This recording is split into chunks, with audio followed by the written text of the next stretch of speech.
Hello everyone, welcome to Dexter cam. आज हम लोग बात कर रहे हैं डेक्स्टर टेस्ट सीरीज के पेपर 5 के एनालिसिस के बारे में। ध्यान रखना यार, ये पेपर लास्ट पेपर नहीं है, इसके बाद पेपर आते रहेंगे, वीडियो सोल्यूशन भी आएंगे, सब कुछ होगा वैसे ही। प्रॉमिस 5 का किया था, जिससे मेरे ऊपर कंपल्शन ना रह जाए, मैं थोड़ा बिजी हो जाऊंगा तो फिर ऐसा ना हो तो मैं लगे कि मेरे ऊपर डिपेंडेंसी है, लेकिन मैं पेपर और देता रहूंगा, टेंशन मत लो। तुम लोग कमेंट करके बताना कि पेपर और चाहिए या नहीं चाहिए। तो स्ट्रेट अवे एनालिसिस शुरू करते हैं। एनालिसिस में हम लोग सबसे पहले जो क्वेश्चन देखते हैं कि क्या करना है। क्वेश्चन में करा है कि how many pairs of species और molecules having the same shape. तो केमिकल बॉन्डिंग का सवाल है, इजी क्वेश्चन है, तो इसे हमें वन गो में ही करना चाहिए। इजी सवाल है, निहायत ही सरल सवाल है, ठीक है। ये इस सवाल को देख के छोड़ने से तो पाप चढ़ेगा। अब तो जब 15-20 दिन बचे हैं, 15 या 18 दिन बचे हैं तो पेपर में तो पाप ही चढ़ने वाला है यार, है ना। करा use the following data for the question below. हमें रेजोनेंस एनर्जी निकालनी है। रेजोनेंस एनर्जी का तो सीधा है कि बस एंथ्रासीन में नंबर ऑफ बॉन्ड गिनने हैं, तो ये भी मैं वन गो में करूंगा, थर्मोडायनेमिक्स छोड़ के जाऊं तब भी। अगला क्वेश्चन जो है वो कह रहा है एनएच ऑफ Br2 के साथ H प्लस के साथ हीट किया, तो इसमें दो रिएक्शन होनी है बेसिकली। कौन कौन सी? हेलोफॉर्म होनी है और हॉफमैन ब्रोमाइड डिग्रेडेशन होनी है, उसके बाद इसका साइक्लाइजेशन होना है। तो थोड़ा सा टीडियट क्वेश्चन है, लौट के देखेंगे, काफी कुछ कर रहा है, इसे हमें चेक करना पड़ेगा, है ना। अगला क्वेश्चन, 3 डिग्री अल्कोहल किससे नहीं बनेगा। ये तो आसान सवाल है, तो ये तो हम एक बार में ही कर देंगे, इसके लिए तो कोई दिक्कत की बात है नहीं। ऑटोमेरिज्म कौन शो नहीं करेगा? चवन्नी छाप सवाल, बिल्कुल आसानी से करा जा सकता है। अगला सवाल, कितने लोगों ने छोड़ दिया ये सोच के कि ये बोरॉन फैमिली मैंने तो पढ़ नहीं रखी है, पी ब्लॉक का सवाल आ गया, मैंने नहीं किया। भाई ये पी ब्लॉक का सवाल नहीं है, ये सवाल है किसका? केमिकल बॉन्डिंग का। तो मैं तो होता तो इसे पहली बार में करता, लेकिन क्योंकि डाइबोरेन, बोराजीन और बोरॉन नाइट्राइल लिखा हुआ है और तुम्हें हो सकता है इनमें से किसी का स्ट्रक्चर ना याद आए, तो मैं इसे छोड़ने की भी सलाह दे सकता हूँ, या फिर इसे लौट के आके देखूंगा। मैं छोड़ूंगा तो नहीं सवाल अब, क्योंकि इट्स हाई टाइम, है ना। छोड़ के कहाँ जाओगे अब तो समय नहीं बचा। इक्विवेलेंट मास निकालना है। रेडॉक्स का इजी सवाल, वन गो में होना चाहिए। अगला क्वेश्चन ऑस्मोसिस का है और हमसे आई के वैल्यू पूछी गई है। हाइपरटोनिक टू हाइपोटोनिक वाला सवाल है या हाइपोटोनिक टू हाइपर वाला है, तो ये एक बार में होना चाहिए। ग्लूकोज पेंटा एसीटेट बनाता है, ये याद होना चाहिए। और ये है विलियमसन ईथर सिंथेसिस का सवाल, ये भी आसान सवाल है, ठीक है ना। तो ये इस पेज पे सारे आसान सवाल थे। केएसपी दे रखा है, OH माइनस आयन कंसंट्रेशन निकालना, निहायत ही आसान सवाल, एक बार में होना चाहिए। तो थोड़े नंबर बढ़ने चाहिए, पेपर थोड़ा इजी है, कम टाइम में होना चाहिए और ज्यादा आसान सवाल है। इस अगला सवाल क्या कह रहा है? अगला सवाल कह रहा है HNO3 और H2SO4 के साथ रिएक्शन हो रही है, तो इसमें क्या होगा कि जो एम इफेक्ट, जो प्लस आई और प्लस एम लगाएगा वो ज्यादा एक्टिवेट करेगा, तो उसके ऑर्थो पे लगा देंगे।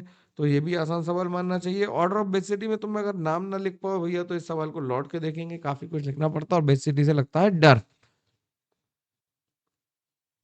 अगला सवाल क्या कर रहा है? The wave number of last line of Lyman series. इन सवालों में गलती हो सकती है, तो गलती होने की वजह से इन सवाल को स्लो करेंगे, तो लौट के आके देखेंगे, है ना। इन सवालों में गलती हो सकती है, last line, first line, alpha line, beta line, काफी कुछ लिखना होता है, तो इसे लौट के देखेंगे। एरोमेटिक कंपाउंड, आंसर बी है, सिंपल है, क्योंकि पोलर भी पूछ रहा है और एरोमेटिक भी पूछ रहा है, तो सिंपल सवाल है।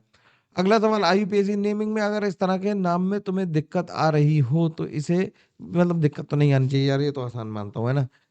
मतलब डुएबल क्वेश्चन है, इसे तो मतलब सोते जागते अब करना है, अब इसे ज्यादा लटका नहीं सकते हम लोग ना कि ऐसे सवाल अब नहीं हो रहा है इस स्टेज पे आके, तो बहुत गलत बात है। अगला सवाल एलियस से रिडक्शन है, बहुत आसान सवाल। फिर इसमें 4 रिएक्शंस पूछी गई हैं। इसे अगर तुम्हें रिएक्शन कोई सी एक भी नहीं याद आई तो सवाल गड़बड़ हो जाएगा, और खासकर फेनिटॉल का स्ट्रक्चर अगर नहीं याद है तो कहानी खराब हो जाएगी। कितने लोगों को फेनिटॉल का स्ट्रक्चर नहीं याद है? चीटिंग करे बिना बताना यार, आंसर मेरे को जानना है, ठीक है। तो इस सवाल को मैं तो छोड़ देता, क्योंकि मेरे को फेनिटॉल का स्ट्रक्चर नहीं याद है। अगला सवाल, लिमिटिंग रिएजेंट का सवाल, इजी क्वेश्चन, और फिर ये ट्रेंड का सवाल, इजी क्वेश्चन, ठीक है। तो ये आसान सवाल थे। फिर देखते हैं कि कोऑर्डिनेशन का केसीएन के साथ रिएक्शन नहीं आती, तो भैया इसे छोड़ दो, गलत नहीं लेंगे हम लोग, या फिर इसे लौट के कर देंगे, ठीक है। अगले क्वेश्चन तो आसान है कि कौन सा ली चैटले प्रिंसिपल से आसानी से हो रहा है, तो आसान सवाल। मिनिमम नंबर ऑफ कार्बन, ये भी आसान सवाल है, कितने 6 होते हैं, तो मैं बोल के बता दे रहा हूँ। मोलैरिटी को हमें डेंसिटी दी है और मोलैरिटी में कन्वर्ट करना, तो ये भी आसान सवाल है। और ऑक्सीडेशन स्टेट अगर ये नहीं याद है तो इसे छोड़ दो भैया, मैं तो इसे छोड़ देता, क्योंकि प्लूटोनियम की ऑक्सीडेशन नंबर और यूरेनियम की ऑक्सीडेशन नंबर याद रखना एक मुश्किल सवाल है। तो हमने कितने सवाल पहले वन गो में किए? 1 2 3 4 5 6 7 8 9 10 11 12 13 14 15 16 17 18, यानी कि 72 मार्क्स का हमने वन गो में कर लिया। ठीक है, ये फर्स्ट अटेम्प्ट में है। और इस पेपर को करने में तुम्हें जो समय लगना चाहिए वो लगना चाहिए 30 से 35 मिनट। ये मेरी एनालिसिस है। 30 से 35 मिनट में कितने लोगों ने किया कमेंट करके जरूर बताना यार, बड़ी मेहनत लग रही है तुम्हारे साथ कर रहा हूँ। कमेंट करते हो तो अच्छा लगता है, बस मेरे को 1 सेकंड तुम्हारा जाएगा, मेरे को थोड़ी खुशी मिल जाएगी और कुछ नहीं होना।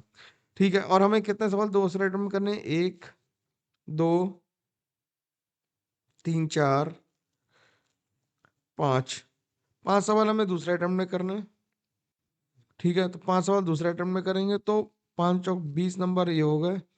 ये सेकंड अटेम्प्ट में हो जाने चाहिए। और 8 सवाल हमने छोड़ दिए, तो इसमें जो एवरेज स्कोर है वो 72 से 80 के बीच में आना चाहिए।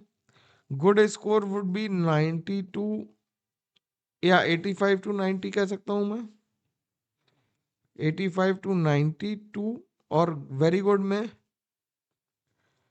Very good will be 92 to 100। कुछ भी एक सवाल तक अगर प्लूटोनियम वाला गलत हो जाए तो ही गलत हो सकता है, अदरवाइज गलत होने की कोई प्रोबेबिलिटी नहीं है।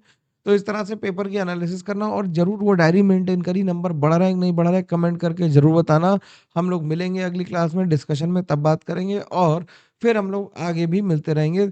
और जो मैं तुम्हें छोटी छोटी टिप्स वाले वीडियो दे रहा हूँ उन्हें भी जरा ध्यान से देख लिया करो यार, 2-4 मिनट लगते हैं उनमें, ज्यादा खून पसीना लगता है ना बनाने में, उन्हें सोचने में बहुत टाइम लगता है, इससे ज्यादा आसान है मेरे लिए सवाल लगाना। ठीक है, चलो मिलते हैं हम, तब तक के लिए thank you very much, take care, bye bye.